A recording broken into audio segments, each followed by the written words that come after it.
Selamat datang di seri 2 pembelajaran mendalam. Kali ini kita akan mendiskusikan mengenai konflik kognitif untuk pengonstruksian pengetahuan bermakna. Sebagai contoh, peserta didik selama ini memahami konsep jembatan sebagai penghubung antara dua tempat yang dipisahkan oleh air. Di bawah jembatan yang ada adalah air. Ini adalah skema sebelumnya dalam pikiran peserta didik. Skema adalah pengetahuan yang saling terkait membentuk kerangka mental yang bermakna. Kemudian, guru mengajukan informasi baru kepada peserta didik, yaitu gambar jembatan di mana tidak ada air di bawah jembatan tersebut, tetapi jalan atau tanah. Terjadi konflik kognitif. Skema sebelumnya perlu diubah agar sesuai dengan informasi baru. Terjadi akomodasi, sehingga terjadi perubahan makna dari jembatan menjadi penghubung antara dua tempat, entah di bawahnya ada air atau tidak. Setelah terjadi keseimbangan atau equilibrium antara skema dengan informasi baru, informasi tersebut dikaitkan dengan skema dalam pikiran peserta didik. Terjadi asimilasi. Proses akomodasi asimilasi ini membuat pengetahuan menjadi bermakna dalam pikiran peserta didik. Contoh dalam matematika, misalkan seorang peserta didik memiliki skema sebelumnya mengenai menyelesaikan SPLDV dengan metode substitusi atau eliminasi. Kemudian, guru mengajukan informasi baru berkaitan dengan 3 persamaan dan 3 peubah SPLTV. Selanjutnya, guru mengajak peserta didik berdiskusi dengan mengajukan pertanyaan. Sebelumnya, kita telah menarik kesimpulan bahwa cara menyelesaikan SPLDV yang memiliki 2 variabel adalah dengan mengubahnya menjadi PLSV dengan 1 variabel. Menurut kalian, bagaimana cara menyelesaikan SPLTV tersebut? Terjadi konflik kognitif. Sekaligus, pertanyaan ini mengajak peserta didik untuk mengaitkan pengetahuan sebelumnya berkaitan dengan SPLDV dengan informasi baru berkaitan dengan SPLTV. Berikut contoh penerapan konflik kognitif dalam mencapai tujuan pembelajaran, yaitu menemukan cara menentukan jawaban dari SPLTV dengan mengubah SPLTV menjadi SPLDV menggunakan metode eliminasi.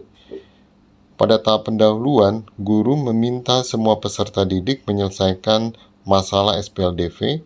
Peserta didik dapat berdiskusi dengan teman sebangkunya untuk menyelesaikan masalah tersebut.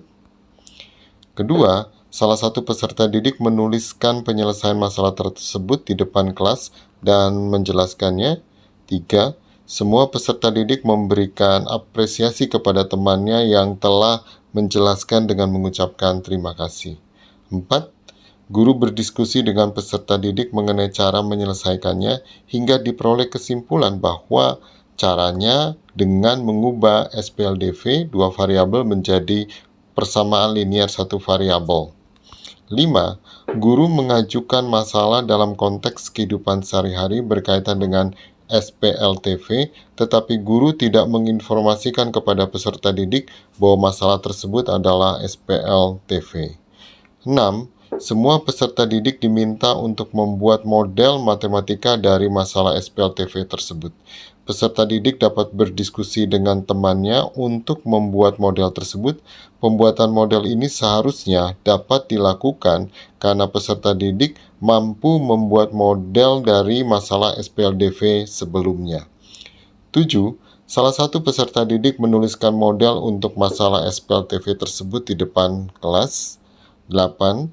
Guru dan peserta didik berdiskusi untuk mengidentifikasi banyak variabel yang terlibat dalam model tersebut. Hasil diskusi adalah penamaan model tersebut sebagai SPLTV.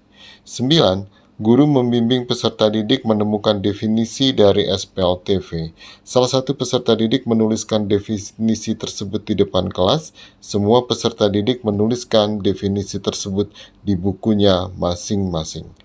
10. Guru kembali bertanya jawab dengan peserta didik mengenai bagaimana menyelesaikan SPLTV. Pengetahuan sebelumnya berkaitan dengan menyelesaikan SPLDV dengan 2 variabel. Informasi baru berkaitan dengan 3 variabel. Bagaimana menyelesaikan SPLDV? Pertanyaan ini menciptakan konflik kognitif. Konflik ini dimaksudkan untuk memotivasi peserta didik secara intrinsik dari dalam dirinya sendiri untuk belajar menyelesaikan SPLDV. 11. Guru membimbing peserta didik untuk mengaitkan cara menyelesaikan SPLDV dengan cara di SPLDV dengan mengajukan pertanyaan. Sebelumnya, kita telah menarik kesimpulan bahwa cara menyelesaikan SPLDV dengan 2 variabel adalah dengan mengubahnya menjadi PLSV, 1 variabel. Menurut kalian, bagaimana cara menyelesaikan SPLDV? Pengaitan tersebut membuat pengetahuan mengenai cara penyelesaian SPLDV menjadi bermakna dalam pikiran peserta didik. 12. Guru membimbing peserta didik untuk membuat kesimpulan bahwa cara menyelesaikan SPLDV adalah dengan mengubahnya menjadi SPLDV. Kemudian peserta didik dapat menggunakan cara yang menurutnya mudah dan menyenangkan untuk menyelesaikan SPLDV tersebut. Guru kembali mengajukan pertanyaan, bagaimana cara mengubahnya? Setelah peserta didik memberikan respon terhadap pertanyaan tersebut, guru mengapresiasi respon tersebut dan mempersilahkan peserta didik menyelesaikan LKPD secara berkelompok untuk menemukan caranya. Aktivitas 1-12 sebelumnya dilakukan dengan interaksi langsung, tanya jawab antara guru dan peserta didik. Guru sebenarnya dapat mendorong peserta didik lebih aktif lagi dengan menuangkan aktivitas nomor 5-12 sebelumnya ke dalam LKPD. Aktivitas 1-4 tetap dilakukan dengan diskusi langsung. Pertanyaannya, mana penerapannya lebih baik di antara keduanya sangat tergantung dari karakteristik peserta didik dan kesiapan mereka. Contoh LKPD yang berkaitan dengan aktivitas 5-12 dapat dipelajari pada buku pembelajaran mendalam berikut pada halaman 12-15. Selamat belajar.